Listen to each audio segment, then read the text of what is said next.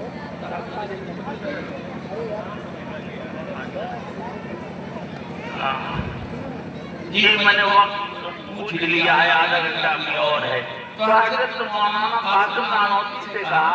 کہ حضرت دونوں آسمان زمین کا فرق ہے، بات کیا ہے؟ حضرت مولانا قاسم نانوتوی نے جو جواب دیا،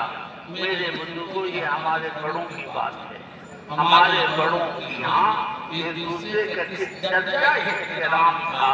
اور کس درجہ رکھ رکھاؤ تھا اور ایک دوسرے کے ساتھ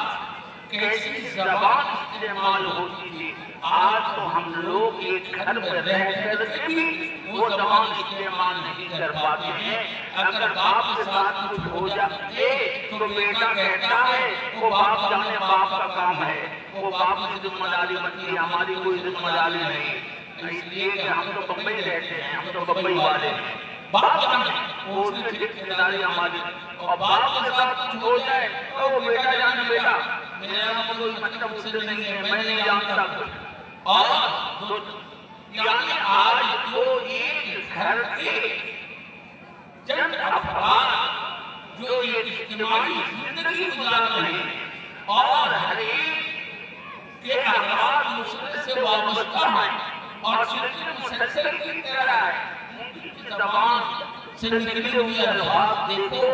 تمہیں بولنا نہیں چاہتا، حیرت ہوتی ہے،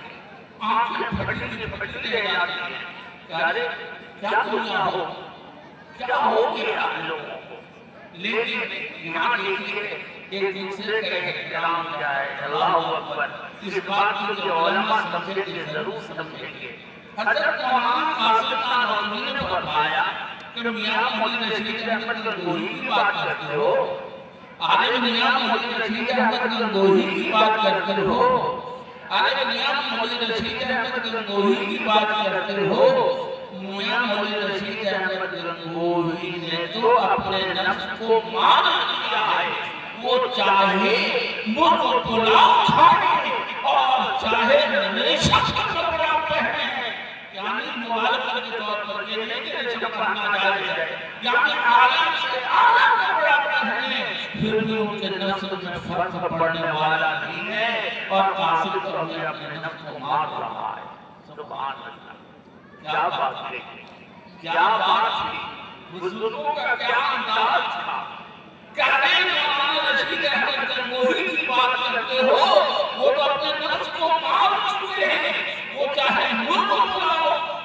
کھائیں اور چاہے لاکھ روپے کا کپڑا پہنیں، ان کے نفس پر کوئی فرق پڑنے والا نہیں ہے۔ اور قاسم تو ابھی اپنے نفس کو مار رہا ہے، قاسم تو ابھی اپنے نفس کو مار رہا ہے۔ یہ نہیں کہ ان کا نفس نہیں مرا ہوا تھا، نہیں، بلکہ یہ بزرگوں کا ایک اپنا انداز ہوتا ہے، بزرگوں کا اپنا ایک انداز ہوتا ہے۔ اسی سے ملتی جلتی بات ایک اور یاد آ گئی، سناتا چلوں، میں خود موجود ہوں۔ حضرت مولانا عبید اللہ صاحب بلیاسی مرکز نظام الدین جو ان کے اکابر علماء میں سے تھے، علماء میں بیانات انہی کے ہوتے تھے۔ حضرت شیخ الحدیث مولانا زکریا صاحب کا جب اعتکاف بھاگپور میں ہوتا تھا تو 10 بجے سے 11 بجے 11:30 بجے تک ان کا بیان ہوتا تھا۔ بیان کر کے آ کر کمرے میں بیٹھے ہوئے تھے، ان کے محبین اور متوسلین 2000 بھی بیٹھے ہوئے تھے۔ ظہر کے بعد ختم خواجگان کا معمول تھا، وہ دعا بھائی طلحہ کرایا کرتے تھے، اور وہ پہلا سال تھا بھائی طلحہ کا یہ پہلا سال تھا، وہ دعا کراتے تھے اور بھائی طلحہ کی دعا مخصوص تھی۔ تو یہ صاحب نے ذرائع محبت میرے سامنے کی بات ہے، حضرت مولانا عبید اللہ بلیاسی نے کہا کہ حضرت آپ کی بات بھی نرالی ہے، آپ کے بیان میں مزہ آ جاتا ہے، آپ کے بیان میں مزہ آ جاتا ہے، آپ کے بیان میں مزہ آ جاتا ہے، روز نئی نئی باتیں سننے کو ملتی ہیں۔ ایک بھائی طلحہ، یہ مزے والی بات بھی یاد رکھیے گا، ایک بھائی طلحہ ہے تو ان کا حال یہ ہے کہ جہاں سے آج شروع کیا وہیں سے کرنی شروع کرتے ہیں اور جہاں آج ختم کیا وہی ختم کرتے ہیں. ایک لفظ کا ایک پھیر نہیں. مطلب کیا تھا؟ یعنی ان کی دعا رڑی رڑائی ہوتی ہے. یعنی ایک طرح سے تنقید تھی، ایک طرح سے تحریر تھی. حضرت مولانا عبید اللہ صاحب بلیابی نے برداشت نہیں کیا. حضرت مولانا عبید اللہ صاحب بلیابی نے فوراً کہا حضرت کیا بات کرتے ہو، یہ بھائی اللہ کی سخاوت اور ان کی ذہانت کی داد دینی چاہیے تم کو کہ جو بات آج کہتے ہیں کل بھی وہ یاد رہتی ہے، پرسوں کی یاد رہتی ہے، ترسوں کی یاد رہتی ہے. کہاں سے شروع کیا ہے کہاں ختم کیا ہے، سورۃ فاتحہ کی طرح ان کو یاد ہے. اب مجھے سچائی کا حال یہ ہے، کبھی بیان کر کے آیا ہوں اس سے پوچھ لو تو مجھے پتہ ہی نہیں. دیکھا یہ بڑوں کا انداز، یہ ہمارے بڑے اس طرح مردوں کو اوپر اٹھاتے تھے اور اس طرح آپس میں تعلقات کو نبھاتے تھے. لیکن ایک آج کا دور ہے اور آج کے دور کی باتوں کو میں اٹھاؤں تو گھنٹوں لگیں گے، میں اس کو جانا نہیں چاہتا. لیکن بیان کے مزے کی بات پر ایک بات اور یاد آ گئی. علامہ ابراہیم بلیابی دارالعلوم اور مجھے اساتذہ میں سے تھے، امام المنطق والفلسفہ تھے. علامہ ابراہیم بلیابی کی منطق اور فلسفہ، حضرت مولانا اعجاز علی صاحب کا ادب اور حضرت مولانا حسین احمد مدنی کی حدیث، یہ چند اساتذہ ایسے تھے جو بہت زیادہ مشہور تھے دارالعلوم کے گراؤں کے اندر اور طلبہ کی زبانوں پر نامزد ہوا کرتے تھے. علامہ ابراہیم بلیابی ایک مرتبہ ایک مجلس میں کہنے لگے کہ بھائی سب سے اہم کام تو افتاء کا ہے، سب سے اہم کام تو فتویٰ دینا ہے. یہ مشکل ترین کاموں میں سے اس کو ہلکا کام مت کہا. دوسرے نمبر پر علمی کاموں میں تدریس کا ہے. یہ تدریس کا کام بہت مشکل کام ہے، تدریس کا کام بھی بہت مشکل کام ہے. یہ بھی کام آسان نہیں ہے، خاص طور پر جب طلبہ بھی ذہین ہو اور مطالعہ کر کے آئیں. باقی تیسری کی تقریر کئی بھی کام ہے، لیکن یہ تو جہاں جور گرم ہے، یہ تو جہاں جور گرم ہے. مطلب یہ تھا حضرت نے خود فرمایا کہ جب تک جہاں جور گرم کو کھاؤ منہ کو چٹپٹا لگتا ہے، اور جہاں 10 منٹ گزرے اس کا چٹپٹا ختم ہو گیا. یعنی جب تک کہ مجلس میں تقریر ہوتی رہتی ہے لوگوں کو مزہ آتا ہے، چنا جور گرم کی طرح سے واہ کرتے ہیں اور اس کے بعد بھول لیا، بھول کر کے چلے گئے، پھر بھول گئے تو بھول گئے کچھ نہیں. تو علامہ ابراہیم بلیابی کی بات اس پر یاد آئی جو حضرت مولانا عبید اللہ صاحب بلیابی علیہ رحمت کے خاص مرید نے کہا تھا کہ حضرت آپ بیان میں بڑا مزہ آتا ہے، روز نئی نئی باتیں سننے کو ملتی ہے. لیکن کل ہو کر کے پوچھو کہ کل حضرت نے کیا بیان کیا تھا تم کو پتا نہیں. تو سب سے اہم کام فتویٰ دینا ہے، سب سے اہم کام فتویٰ دینا ہے. حضرت مولانا رشید احمد گنگوہی علیہ رحمہ کی بات آج کروں فتوے کے سلسلے میں یاد آئی. حضرت مولانا رشید احمد گنگوہی فرمایا کرتے تھے کہ میں نے خواب میں دیکھا کہ حضرت نبی پاک صلی اللہ علیہ وسلم تشریف فرما ہے، مجلس لگی ہوئی ہے اور اس مجلس میں آقا بیٹھے ہوئے ہیں اور دوسرے حضرات ہیں. حضرت نبی پاک صلی اللہ علیہ وسلم نے مجھ سے 100 سوالات کیے، ایک دو نہیں 100 سوالات کیے. لیکن اور ہر سوال کا جواب میں نے دیا اور ہر جواب کے بعد حضرت نبی پاک صلی اللہ علیہ وسلم نے اس جواب کی تصدیق کی اور فرمایا رشید احمد نے صحیح کہا ہے. اس کے بعد مجھے یقین آ گیا کہ رشید احمد کی زبان سے اللہ کوئی غلط بات نہیں کہلوائے گا. رشید احمد کی زبان سے اللہ کوئی غلط بات نہیں کہلوائے گا. یہ مولانا رشید